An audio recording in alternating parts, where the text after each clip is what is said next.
लिखते जाता था, कभी मतलब उसका अंत ही नहीं होता, एक स्वरूप हमारा सामने कभी आ ही नहीं पाता। लेकिन वही फेसबुक पे जब लिखता हूँ, कोई कविता लिखता हूँ या छोटी कहानी, लघु कहानी या इस टाइप से कुछ भी लिखता हूँ, तो उससे संतुष्टि मिलती है। तो इसके पीछे क्या हमारी ये मनोवृत्ति है या ये स्वाभाविक कुछ? मतलब फेसबुक पे लिखते हैं तो तुरंत संतुष्ट हो जाते हैं। लोग लाइक करते हैं। और क्यों वो दरअसल वो चकाचौंध भी है ना कि उसके अक्षर सुघड़ होते हैं, उसमें लाइट जलती रहती है, तो यही सब कारण होगा। और कलम से लिखने पर क्यों है? लाइक मिलता है। हाँ अच्छा, लाइक मिलता है। पहले अपनी लाइक, अपने को लाइक करिए, तब बाहर की लाइक का इंतजार करिए। पेज पे तो कभी नहीं, अभी तक नहीं हो पाया। मैं लिख रहा हूँ 10 साल से एक उपन्यास लिख रहा हूँ लेकिन पूरा लिख चुका हूँ, लेकिन अभी तक मुझे मसला ये नहीं है। देखिए ऐसा है, ये बहुत अच्छी बात है कि आप अपने लिखे हुए से संतुष्ट नहीं हैं, बशर्ते आप लिखना बंद ना कर दें। और शब्द की जहाँ तक बात है, जैसे इन्होंने फेसबुक के लिए कहा, उन्होंने भाषा के लिए कहा, आप भी वही कह रहे हैं कि फेसबुक पे हम संतुष्ट हो जाते हैं और कागज में नहीं संतुष्ट होते। एक किसी लेखक ने कहा है, शायद स्टाइनबेक ने कहा है कि सही शब्द और लगभग सही शब्द में उतना ही अंतर है जितना सूरज और जुगनू।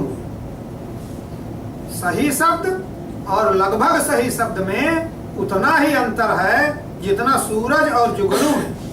यकीन नहीं होता कि ऐसा हो सकता है, कहाँ सूरज कहाँ जुगनू। जब हमने लगभग सही कह दिया तो सूरज के बजाय चांद तक तो पहुंच ही जाना चाहिए, लेकिन नहीं, वो कहता सूरज और जुगनू में जितना अंतर है उतना अंतर है सही शब्द और लगभग सही शब्द में। तो इसलिए सही शब्द की तलाश जारी रखिए।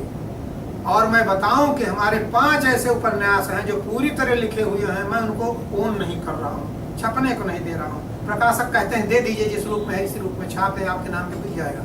हम कहते हैं नहीं, इसको नहीं देंगे, हो सकता है हम इसको अपने साथ ही ले जाएं और मौका मिलेगा तो लिखेंगे तो देंगे। तो इसलिए आप जब तक खुद ना संतुष्ट हो जाइए तब तक फाड़ते रहिए और अपने दोस्त का पेट भरते रहिए। फेसबुक इस तरह का अवसर नहीं देगा, इसलिए कागज कलम को छोड़िए नहीं। और जो लोग सीधे नई पीढ़ी में फेसबुक पे आए हैं, कंप्यूटर पे आए हैं, उनके लिए उसी में रास्ता है। एक बार एक वाक्य लिखा नहीं हुआ तो उसको तो इरेज कर दीजिए। आपको तो पन्ना फाड़ के फेंकना है, उनको तो डिलीट की बटन दबा दिए, आगे खत्म हो गया, फिर से लिखिए। उनके लिए तो और आसान है, इसलिए लेकिन लिखिए जरूर, संशोधित करिए जरूर, बिना उसके गुजारा नहीं लेखक के।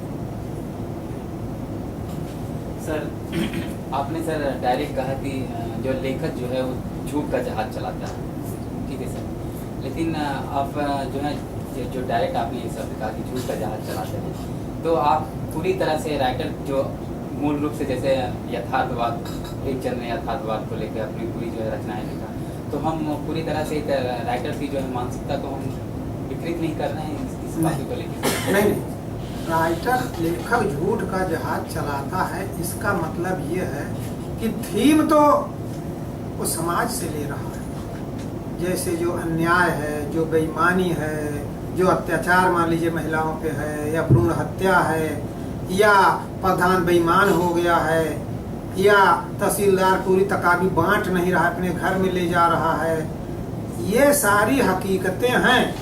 अब उसमें झूठ क्या है?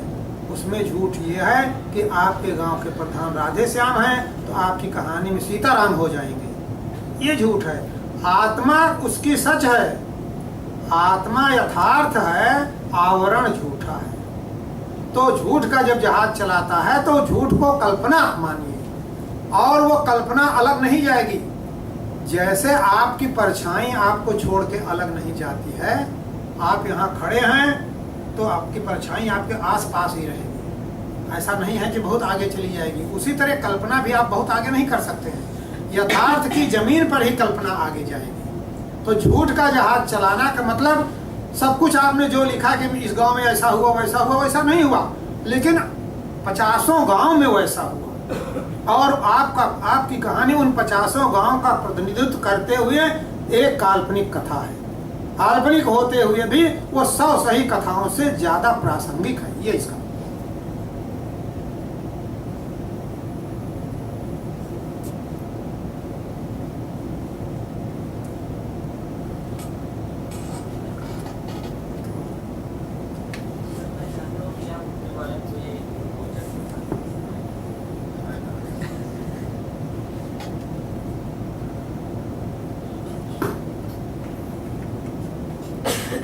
बारे में क्या मुझे प्रसन्न सर एक क्वेश्चन था सर, आपने जो काल्पनिक या यथार्थ को लेकर जो कहानी लिखे हैं या लिखा होंगे, जैसे कि इसमें तो यथार्थ या काल्पनिक भी है कहानी में, लेकिन इस कहानी समाज को कितना बदलाव दिया या देंगे? इस प्रकार कोई कहानी लिखा है कि मेरा इस कहानी से समाज में कितना हद तक उपकार हुआ है? हाँ। मतलब कितना प्रभावित कर रही है हमारे समाज को कहानी। देखिए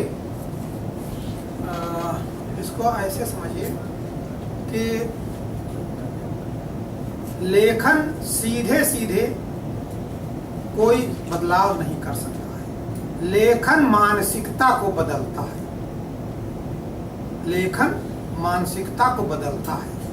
जैसे आपने किसी अन्याय का चित्रण किया और 100 लोगों ने आपकी कहानी पढ़ी, तो वो अपने मन में ये सोच सकते हैं कि अगर हमारी देख रेख में इस तरह किसी के साथ अन्याय होगा तो हम उस अन्याय के खिलाफ बोलेंगे, खड़े होंगे।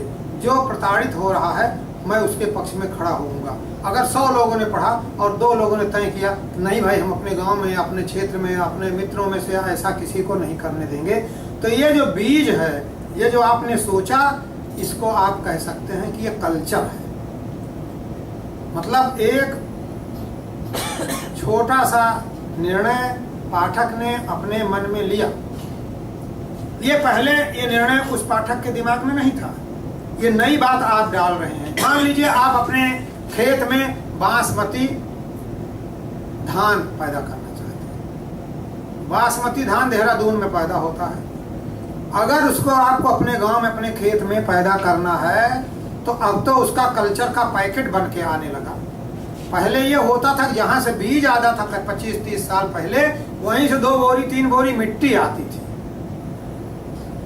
तो आप जब वो बीज मंगाते थे धान का, तो जहां बेरन डालते थे, पौध जहां डालते थे, उसमें पहले वो मिट्टी डाल देते थे और उसको जुताई कर देते थे, उसमें पानी भर देते थे। तो वो जो वहाँ की मिट्टी में बैक्टीरिया रहते थे, जो देहरादून धान में महक पैदा करते थे, क्वालिटी पैदा करते थे बैक्टीरिया, वो आपके खेत में भी आ जाते थे। 1 महीना आपके खेत में वो मिट्टी रहती थी, बैक्टीरिया अपना रिप्रोडक्शन करते थे जैसे केचुए करते हैं, और तब आप उसमें जब धान लगाते थे तो जो देहरादून के धान में जो महक आती थी उसका कुछ अंश आपके यहाँ आ जाता था। तो जैसे वो मिट्टी आपके खेत में आकर के आपके खेत के चरित्र को बदल दिया, वैसे ही कहानी पढ़ करके जब आप कोई निर्णय लेते हैं तो समझिए आपके दिमाग का कल्चर हो जाता है। अब आप फिर वही नहीं रह जाते हैं जो पहले ऊसर थे। अब उसमें वो जो मिट्टी देहरादून की मिली कहानी के रूप में, तो कुछ उसमें खुशबू आ गई। अब आगे वो व्यक्ति जब रिएक्ट करेगा तो उसमें आपकी कहानी का असर होगा। इसी रूप में, इनडायरेक्ट रूप में जमीन तैयार करती है प्रतिरोध की। आपकी कहानी प्रतिरोध की जमीन तैयार करती है। इसी जगह मैं एक बात और कहना चाहूंगा कि जो लोग चाहते हैं कि उनकी कहानी का हीरो ही सारे फैसले कर दे, सारे अन्याय को खत्म कर दे, ध्यान दीजिए, आपने किसी अन्याय के खिलाफ कोई कहानी लिखी जिससे लग रहा है कि फला आदमी अन्याय कर रहा है अपने गांव में, किसी तरह का अन्याय है, या कोई अधिकारी अन्याय कर रहा है, हाँ, या कोई पदासीन, कोई वीडियो, कोई अन्याय कर रहा है, और आप अपने गांव में एक आदमी खड़ा कर दीजिए जो सीधे जाए उसको मारे पीटे एक दिन पकड़ करके, गांव में उसको घुमा दे नंगा करके, या इस तरह कुछ काम कर दे, उसकी मूंछ मुड़वा दे, ऐसा कुछ कर दे, तो प्रथम दृष्टया लगता है कि ये प्रतिरोध हुआ और ये कोई कहानी बन करके सामने आई, ये तुरंत नतीजा निकला। लेकिन मैं ये कहता हूँ कि यह प्रतिरोध उतना अस्थायी नहीं रहेगा कि कोई एक आदमी उभर के आवे और तुरंत प्रतिवाद हो जाए।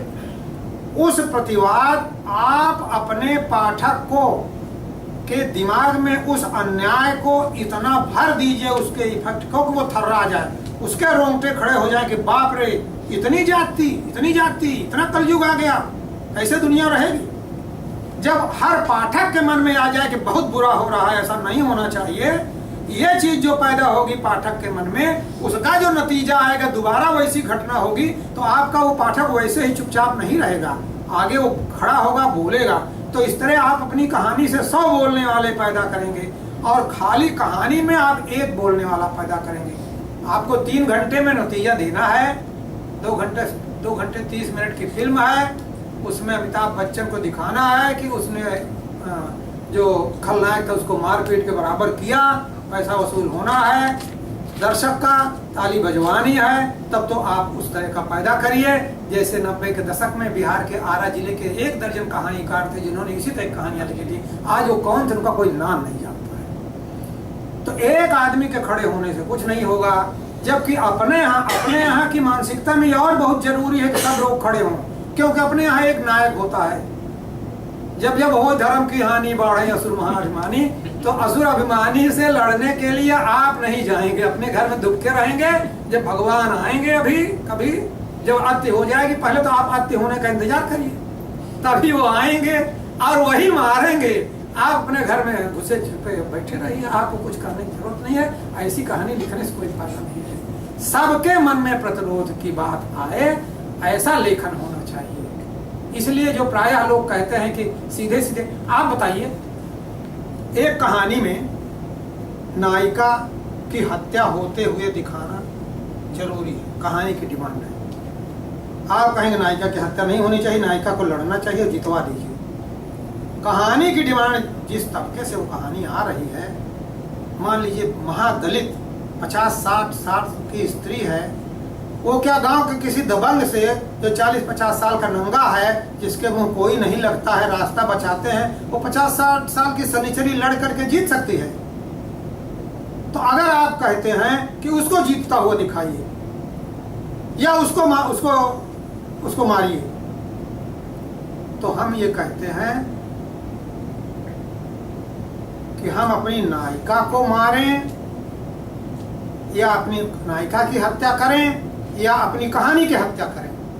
दोनों में से मुझे एक निर्णय लेना है कि मैं कहानी की हत्या करूं या नायिका की हत्या करूं। तो क्या मैं कहानी की हत्या करूंगा?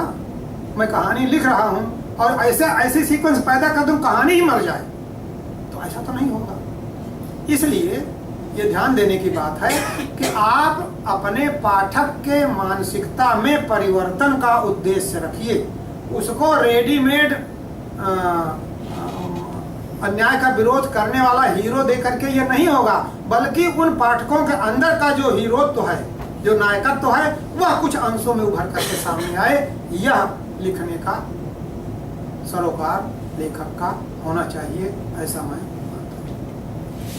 इसी पे एक और प्रश्न बनता है, जैसे हम लोग पे यथार्थ दिखाने का प्रयास होता है, और जैसे आपने कहा कि नायक जो होता है यथार्थ दिखाना है, तो वो उसकी मृत्यु या उसके ऊपर हुआ अत्याचार दिखाना जरूरी होता है। तो इससे एक प्रभाव ये भी होता है, हम देखते हैं कि जो लोग पढ़ते हैं, जैसे हम अगर पढ़ रहे हैं और हम उसी तबके से आते हैं और हम यथार्थ देखते हैं कि आज के समय में हम कितना भी कुछ कर लें, हमारा हाल यही होने वाला है, तो इससे कहीं न कहीं विपरीत प्रभाव भी तो पड़ेगा कि अगर ऐसी कहानी से ऐसी ध्वनि निकलती है, ऐसा नतीजा निकलता है, तो ये तो अच्छी बात नहीं है। ये आपके साहित्य का ध्येय भी नहीं होना चाहिए। आपके साहित्य का ध्येय ये होना चाहिए कि अन्याय हो रहा है और उसमें से एक किरण भी निकल करके आनी चाहिए कि ऐसा आगे नहीं होगा। इस कहानी को पढ़ने से ऐसा लगता है, तो मुझे नहीं लगता कि ऐसा, अगर किसी कहानी से ये ध्वनि निकलती है तो मुझे नहीं लगता कि वो साहित्य के साथ न्याय कर रही है। उदाहरण दे करके कोई बात आए तो बताई जा सकती है। सामान्यतः ऐसा नहीं होता, सामान्यतः ऐसा नहीं होता कि नेगेटिव असर कहानी डाले पाठक पर। चाहे उसी उदाहरण के रूप में हम अगर थोड़ा सा मोहनदास को भी पकड़ लें, जो उदय प्रकाश की कहानी, हाँ, तो मोहनदास की कहानी अंततः मोहनदास की कहानी पर बहुत सारे लोगों का ये आरोप है कि वह जिस मानसिकता से लिखी गई है, क्योंकि उदय प्रकाश उस संवर्ग से नहीं आते हैं और उस मानसिकता को अडाप्ट भी नहीं कर पाए हैं, इसलिए उसमें बहुत ज़्यादा खिलवाड़ किया गया है उसकी मानसिकता से और उसका मजाक उड़ाया गया है। कई जगह उसका मजाक उड़ाया गया है और ये आलोचना की वस्तु बनी है कि अंततः वह कहीं नहीं रहता। किसी दूसरे व्यक्ति ने लिखा होता जो ज़्यादा सरोकार धर्मी होता, जो भाषा के साथ खिलवाड़ करने को उतना महत्वपूर्ण न मानता, इस बात को ज़्यादा महत्वपूर्ण मानता कि उसका जो दर्द है मोहनदास का वह कागज में आवे और वह विचलित करे, उनको भी विचलित करे जो वो कर रहे हैं उसके साथ अन्याय, और उनको भी विचलित करे जो उसमें सहभागी नहीं बन रहे हैं, क्योंकि उसमें तो जो सरकारी कर्मचारी हैं वो सब भी उसके खिलाफ हैं, वो सब भी मजाक उड़ाते हैं उसका, वो भी उसको दूर दूरा के भगाते हैं। और जिस तरह उसको मोहनदास को प्रस्तुत किया गया है वो उसको बहुत सुरुचिपूर्ण नहीं कहा जाएगा। और यह आरोप कई बार आया हुआ है। साथ ही खड़ा हुआ मैं एक बार प्रश्न पूछ लेता हूँ। जैसे हम चेतन भगत और हिंदी साहित्य के लेखकों के बारे में दो प्रकार की दो ट्रेंड आजकल चल रहा है। इन दोनों ट्रेंडों में साहित्यकार कहते हैं कि चेतन भगत जैसा लेखक नहीं होना चाहिए। और चेतन भगत तो यहाँ तक भी मैंने उनका एक आलेख पढ़ा था एक पेपर में, तो उन्होंने लिखा है कि लिपि बदल देनी चाहिए हिंदी की। उन्होंने कहा पूरा पुरजोर कोशिश किया था कि जो जैसे आगे लिखा हुआ है आपका नाम, तो शिव मूर्ति अगर लिखना है तो अंग्रेजी में लिखा जाए, तो इस तरह का ट्रेंड लिपि बदल के किया जाए, इस पर जोर दे रहे हैं। तो चेतन भगत की राइटिंग और अन्य कई लोग भी लिखते हैं उनके ट्रेंड में, वो और हिंदी साहित्य के लेखक जो लिख रहे हैं, ये इन दोनों में कितना अंतर है और क्या सही मायने में साहित्य के लिए अच्छा रहेगा भविष्य? देखिए, जब आप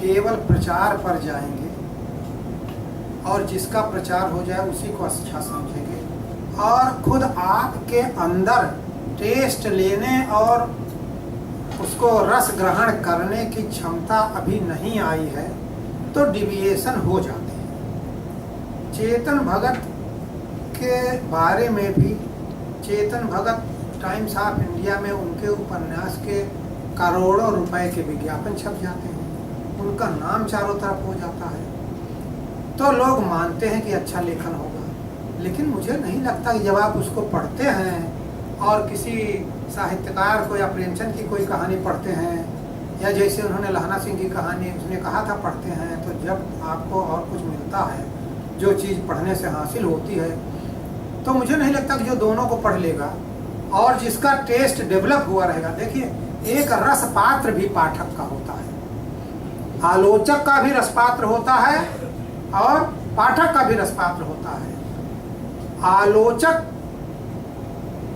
अगर किसी रचना की आलोचना कर रहा है तो पहले उसको उसी संवेदना पर उतरना होगा जिस संवेदना पर उतरकर कोई रचना की गई है। और इसी तरह पाठक का भी एक रसपात्र होता है। कोई भी चीज आप दे दीजिए तो आप उतना, जैसे रामचरितमानस है, दर्जा 5 पढ़ा आदमी भी पढ़ता है और जो बिल्कुल भी नहीं पढ़ा हुआ है वो भी उससे अपना ग्रहण करता है और उस पर डिलीट भी होती है, उस पर विदेशी लोग भी आकर के काम करते हैं। जिसके पास जितना रसपात्र है उसमें से वो उतना ग्रहण कर लेता है। तो रसपात्र भी पाठक का होना चाहिए। अगर पाठक का रसपात्र है तो वो दोनों को पढ़ के ग्रहण कर लेगा। नाम से कुछ नहीं होता। कितने लोगों के नाम आए और चले गए।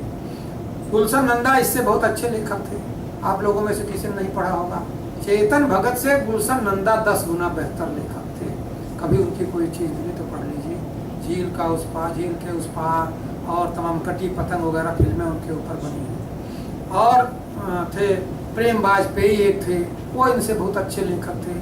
पैसे के बल पर सत्ता कई चीज़ की होती है। पुराने ज़माने में राजा होते थे, जो राजा के यहाँ आश्रय पा गया वो बड़ा कवि हो गया, महाकवि हो गया, राजाश्रयी कवि हो गया, तो उसका नाम लोग ज़्यादा जान जाते थे। भाई कालिदास बड़े कवि हैं, नो डाउट, लेकिन कालिदास के ज़माने में और लोग रहे होंगे जिन्होंने दरिद्रता पे लिखा है, कुपोषण पे लिखा है। उनकी थोड़ी बहुत रचनाएं मिलती हैं, सैकड़ों रहे होंगे, उनको राजाश्रय नहीं मिला और वो बिला गए।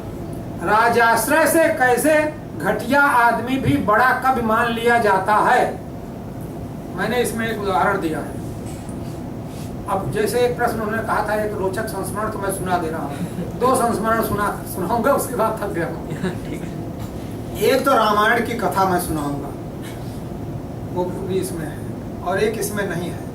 जो इसमें नहीं है वो पहले सुना रहा हूँ, दूसरी आप याद दिला दीजिएगा रामायण की कथा। तो रस पात्र ग्रहण करने के लिए मैंने बताया, और अगर सत्ता है आपके साथ तो जो कह देंगे वही सही है। एक राजा साहब थे, उनको कविता सुनने का बड़ा शौक था। गीत, कविता, पद्य जो भी कह लीजिए, कोई गावे। उनको सवेरे सवेरे जब हुआ तो कोई गावे, जो आगे पड़ जाए कुछ गावे और इनाम इकराम ले। एक दिन राजा साहब सवेरे सवेरे निकल रहे थे, चेतन भगत के लिए आप लागू कर सकते हैं कि जैसे उनका प्रचार हो रहा है, जो प्रचार कर रहे हैं वो राजा साहब है। तो सवेरे सवेरे राजा साहब निकले तो पहले तो इनाम इकराम के लिए लोग सवेरे में आज सुनाने लगते थे, साहब इतना बड़ा खर्राज हमने कि हमारे महाराजा अधिराज यहाँ के राजा इतने बड़े दानी, इतने बड़े, रोज लगे रहते थे। उस दिन थोड़ा जल्दी उठ गए। नॉर्मली राजा को देखते रहे होंगे कि भाई राजा साहब 7 बजे सो के उठते हैं, तो 7 बजे आते रहे होंगे। उस दिन पता नहीं क्यों जल्दी उठ गए, 6 बजे उठ गए होंगे। उस समय वो झाड़ू वाला झाड़ू उड़ लगा रहा था, राजा साहब के उठने का टाइम है, तब तक वो उठ गए, जो भी कारण रहा। उठ गए और गुजरने लगे तो दोनों प्राणी झाड़ू लगा रहे थे। तो उनके साथ जो साथ सेवक चलता है घर से पीछे, उनका डब्बा लेके चल रहा था। तो देखा तो राजा साहब ने देखा तो गा ही नहीं रहा है, तो अपना झाड़ू लगाई जा रहा है। तो उसने कहा गए गाओ गाओ गाओ, राजा साहब गाना सुनाएंगे। गाओ, गाना नहीं शुरू किया, जानते नहीं तुम। अरे कहा हुजूर हम क्या गाएं, हम तो यही जानते हैं जो कर रहे हैं। कहा अरे गाओ नहीं तो अभी सर कलम हो जाएगा। हम संक्षेप में कह रहे हैं भाई, अभी राजा साहब नाराज हो जाएंगे, अब मेरे आने के हुक्म अदूली कर रहा है, तभी सर कलम कर देंगे। गा। तो कुछ नहीं सूझा तो उसने गाना शुरू किया कि मार मार ससुरा गवावत है, देखा मार मार ससुरा गवावत है, कि मार मार के गाना गवा रहा है, देखिए।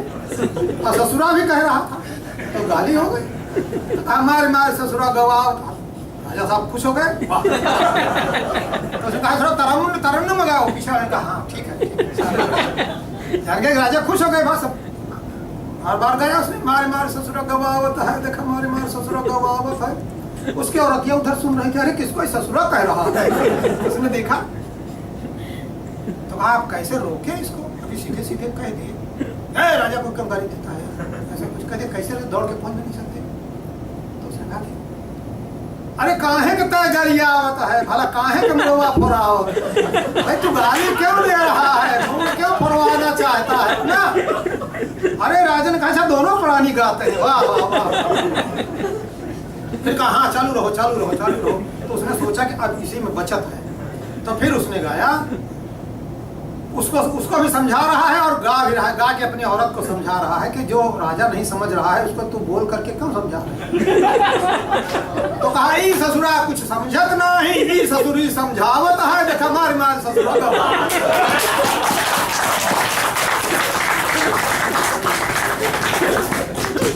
तो ऐसा ही है भाई, पैसा है उनके पास, वो जो कह दे वही सही है। आप उनको गाली भी दीजिए तो भी उसका नाम होता जाएगा, तो बिकते रहेंगे।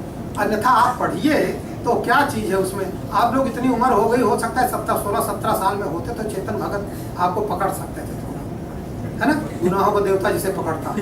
लेकिन अब तो आप लोग उम्र भाई पार कर गए हैं। मुझे नहीं लगता अगर आप में से किसी को पकड़ता भी होगा तो 2-4 साल में पकड़ना बंद कर। आप जैसे ही जब वो पकड़ना बंद कर दे, जान जाएगा कि अब आप लोग बालिग हो गए।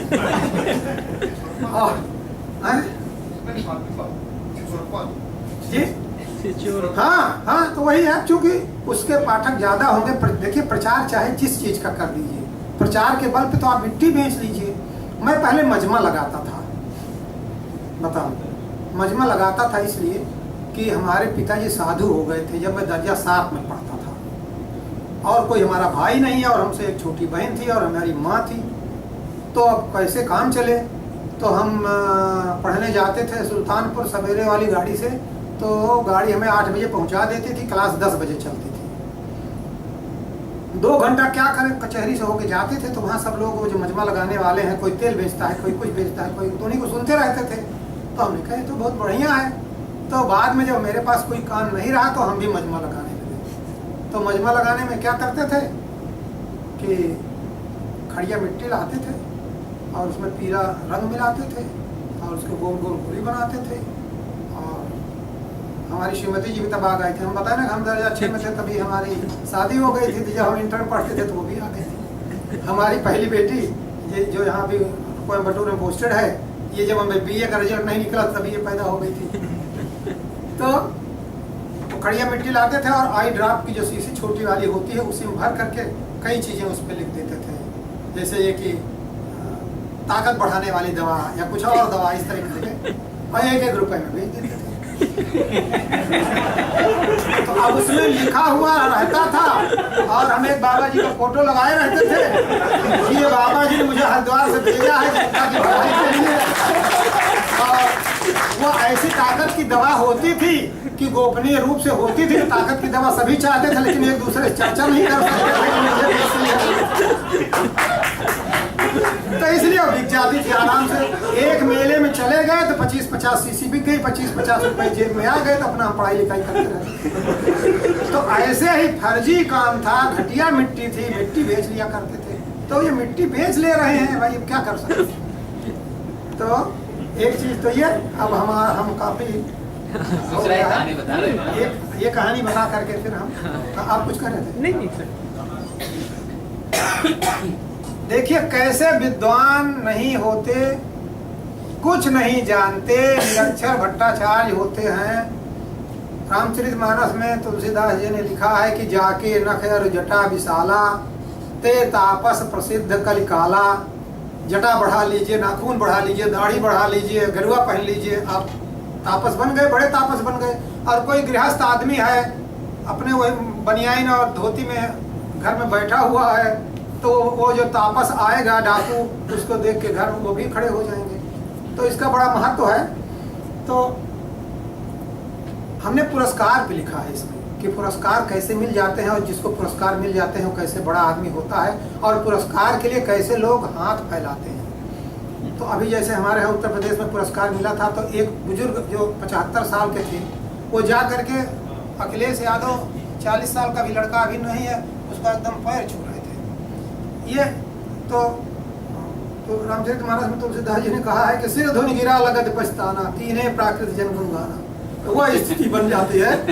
तो पुरस्कार देने के लिए राजनैतिक लोग हमेशा लालायित रहते हैं। लेखकों को, कवियों को चाहिए कि जो उनको मर्यादा हजारों साल से साहित्य ने दिया है, उस मर्यादा को भंग न होने दें। लेकिन लोग लाइन लगाते हैं और साहित्य की मर्यादा भंग करते हैं।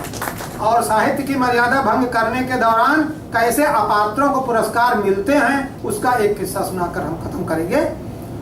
एक राजा थे, आज के जमाने में मुख्यमंत्री मान लीजिए और कुछ मान लीजिए। तो उनको ये लगा कि वो पड़ोसी राजा के यहाँ तो बहुत पुरस्कार दिया जाता है, विद्वान उनके यहाँ बहुत इज्जत होती है, लाए जाते हैं, तो अपने यहाँ का भी कुछ किया जाए। तो उन्होंने अपने मंत्री से कहा कि भाई कुछ विद्वान इकट्ठा करो और कुछ उनको इनाम इकराम बांटा जाए। तो अच्छा ठीक है साहब, मांगते हैं। तो कहे कैसे कैसे विद्वान चाहिए? अब कहा मैं विद्वान क्या जानूँ कि कैसा चाहिए, बस इनाम देना है। अब मैं जानता हूँ थोड़े विद्वान, क्या मैं कुछ पढ़ा लिखा हूँ क्या? तो खैर गया तो कहा अच्छा विद्वान चाहिए। तो सोचने लगा, अब भुखमरी पड़ी ही हुई है गांव देश में, जहाँ जो मिल जाए। तो कहा हमारे खुद है अपने गांव में चाचा भतीजा बहुत सारे लोग हैं, तो उन्हीं को बुला लेते हैं। तो उसने फ़ोन कर दिया, वो ज़माने में किसी को भेजा होगा, आज के ज़माने में फ़ोन कर दिया, मान लो मोबाइल का ज़माना आ गया, फ़ोन कर दिया, तो 4-5 लोगों को बुला लिया। तो कहा लेकिन पढ़े लिखे बिल्कुल भी नहीं थे। आए राजा के यहाँ, उन्होंने खुलवा दिया, अपना खाना पीना होने लगा। तो ये हुआ एक दिन कि अब राजा साहब भूल गए, 6 महीने खूब खा पी रहे, मोटे हो गए। तो एक दिन ये हुआ कि राजा साहब अब आएंगे दौरा करने, देखें कि क्या आप लोग विद्वान लोग क्या कर रहे हैं, कुछ सुनने के लिए आए। तो कहा अच्छा। तो जब पता चला कि राजा साहब अब कुछ सुनने के लिए आएंगे, तो खलबली मच गई चारों में। और वो भी जाके देखने लगा कि चले देखे, मंत्री ने भी कि हमारे जो बुलाए थे गांव वाले, वो लोग क्या कर रहे हैं। वो भी भूल गया था, जो राजा साहब भूल गए थे। तो आया देखने के लिए, तो चारों एक उसी कमरे में बैठे थे और बहुत अफसोस में थे, बहुत चिंता में थे। एक उसमें से कह रहा था कि हम पढ़े लिखे तो कुछ है नहीं, राजा पूछे हैं तो काऊ कहब, नहीं राजा पूछेंगे तो मैं क्या कहूँगा, पढ़ाई लिखाई तो कुछ है नहीं उसमें। दूसरा कह रहा था कि जो तोर हाल तो मोर हाल, जो तेरा हाल है वही मेरा हाल है, मुझे भी तो कुछ नहीं आता, मैं क्या कहूँ।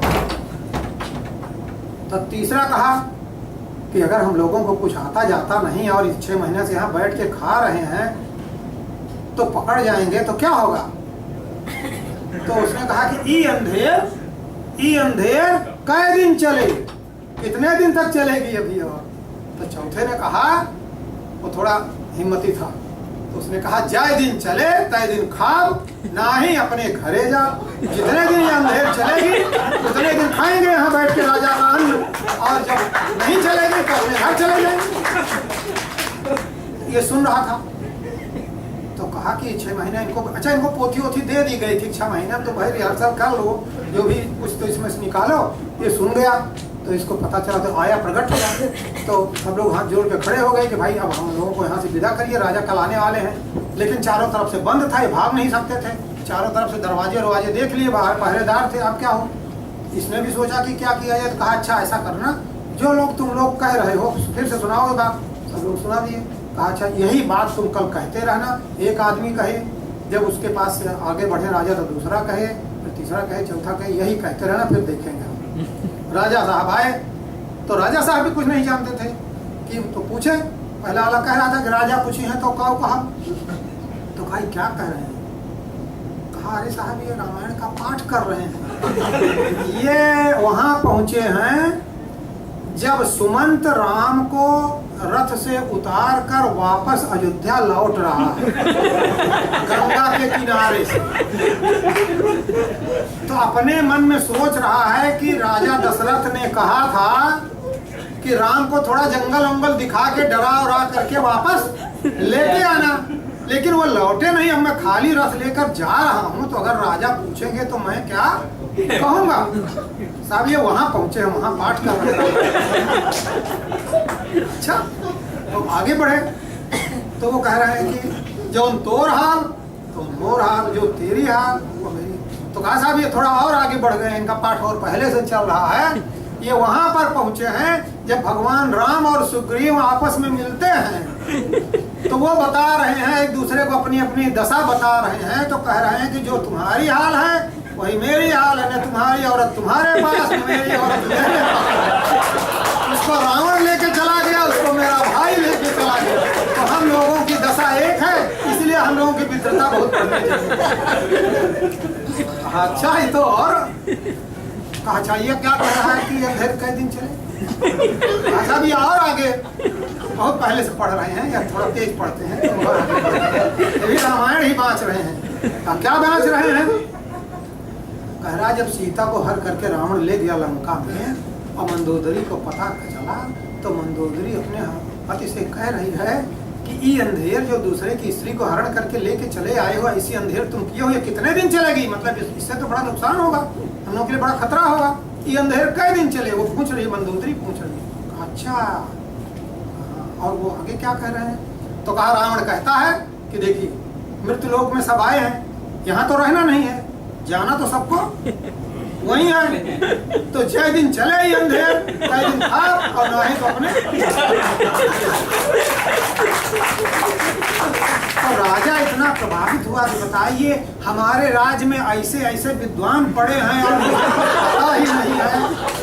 तो कहा इन सबको जितना इनसे उठे उतने की असरपी का बोझा बांध दो और अगले साल के लिए फिर ऐसे ही विद्वानों की खोज करें। तो जब गुणग्राहक इस ढंग से रहेंगे और चेतन भगत भी अपनी जगह बना लेंगे, जैसे वहाँ पुरस्कारों में लोग अपनी जगह बना, मेरे ख्याल से पर्याप्त।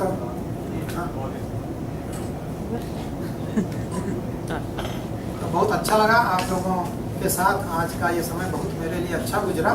यहाँ आकर के इतने लोगों से मिल करके वास्तव में बहुत प्रसन्न हूँ। धन्यवाद।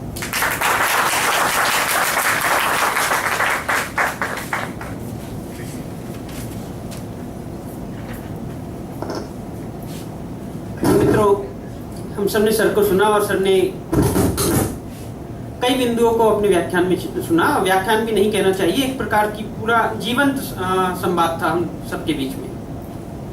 सर के साथ मैं उन लोगों का धन्यवाद भी देना चाहता हूं जिन्होंने संवाद को आगे बढ़ाने में भूमिका निभाई और कुछ बड़े महत्वपूर्ण सवाल उठाए, और सर ने भी उन सवालों का जवाब दिया। और इस तरह से वाद विवाद नहीं कहेंगे, संवाद के साथ ही व्याख्यान हमारा आगे चला और संपन्न हुआ। सर ने कई चीज़ों को छुआ, जैसे सर ने अपने रचना प्रक्रिया के बारे में बताया कि किस तरह वो रचना करते हैं। जीवन में जिन पात्रों को उन्होंने देखा है उन्हीं पात्रों को उन्होंने अपनी कहानियों के अंदर ढाला। एक लंबे समय तक वो पात्र उनके अंदर जीवित रहते हैं और फिर बाद में किस तरह से वो कहानियों में रूपांतरित होते हैं। वर्तमान का दौर जो इंटरनेट का दौर है, संचार माध्यमों का दौर है, उसमें लेखक की कलम किस तरह से अपनी प्रासंगिकता बनाए रख सकती है। बड़े अच्छे कई उदाहरणों के साथ सर ने उसको स्पष्ट किया।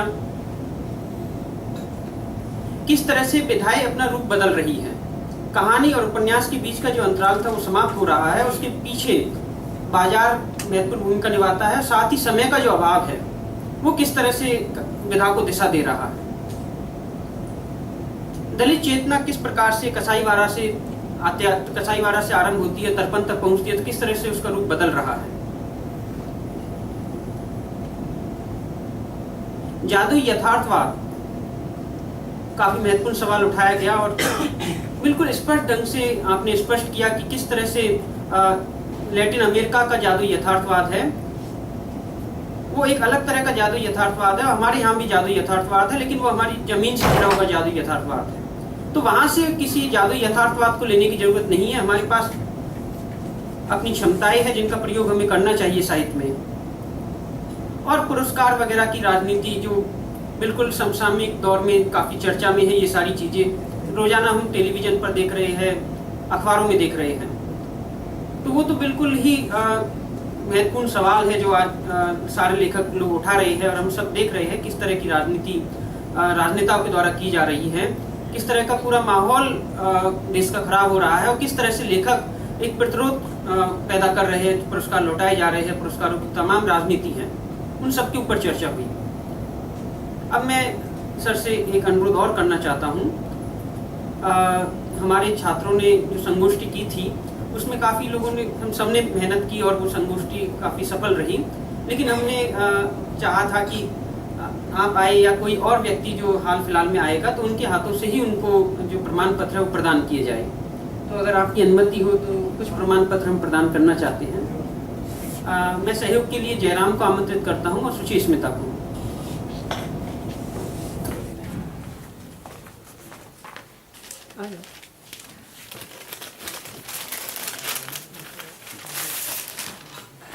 तुम नाम बोलते जाना, सुची स्मिता। हाँ, ये नाम बोलता जाएगा, आप सबको देंगे वो स्टूडेंट आ जाएगा। सुप्रिया जी,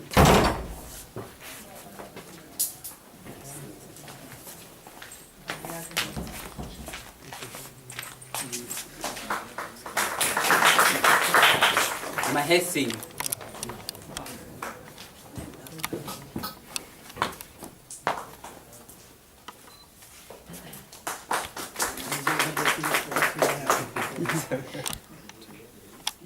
निशांत भारद्वाज,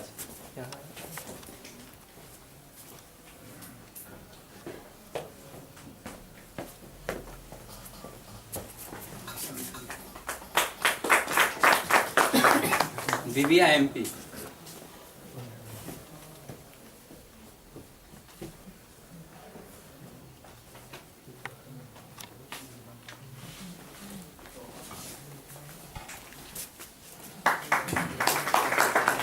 आनंद कुमार शुक्ला,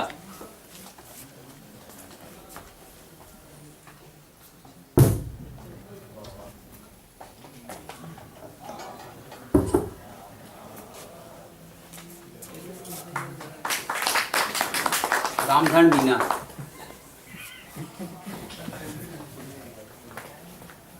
रामधन का कौन खींचेगा?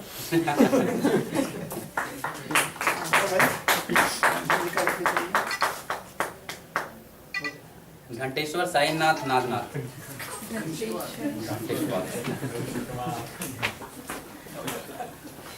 काफी बड़ा नाम है।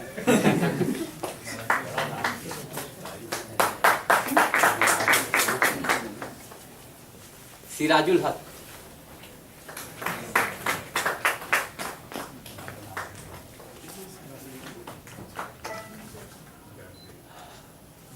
सर्वेश्वर प्रताप सिंह,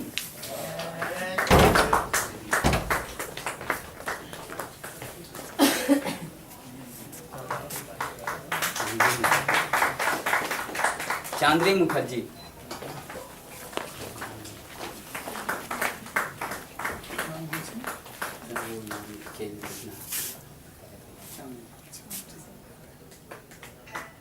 लया शशिधरन,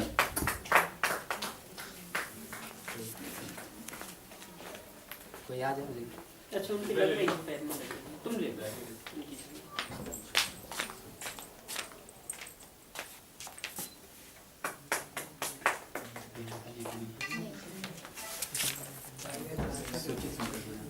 सुचि स्मिता सिन्हा,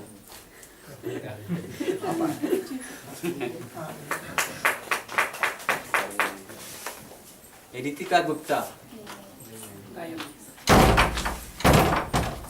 चौधरी राजेंद्र कुमार, भूषण पुआला,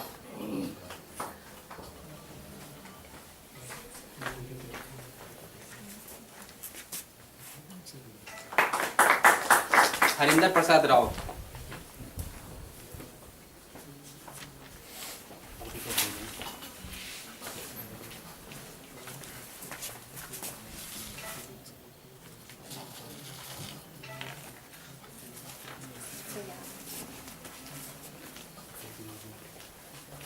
नागेंद्र गुप्ता,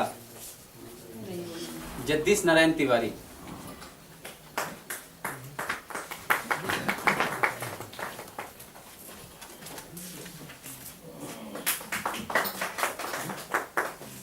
राहिला राज,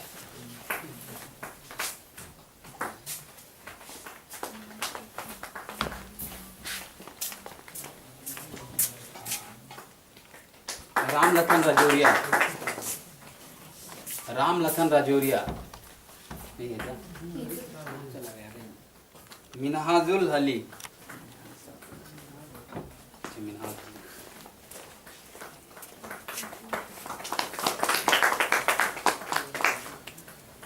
शाहिदुल इस्लाम खान,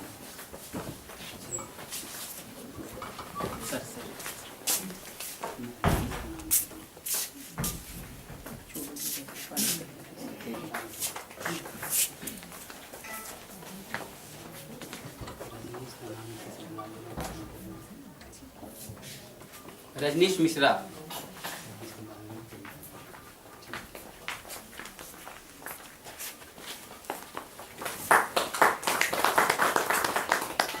जयराम कुमार पासवान,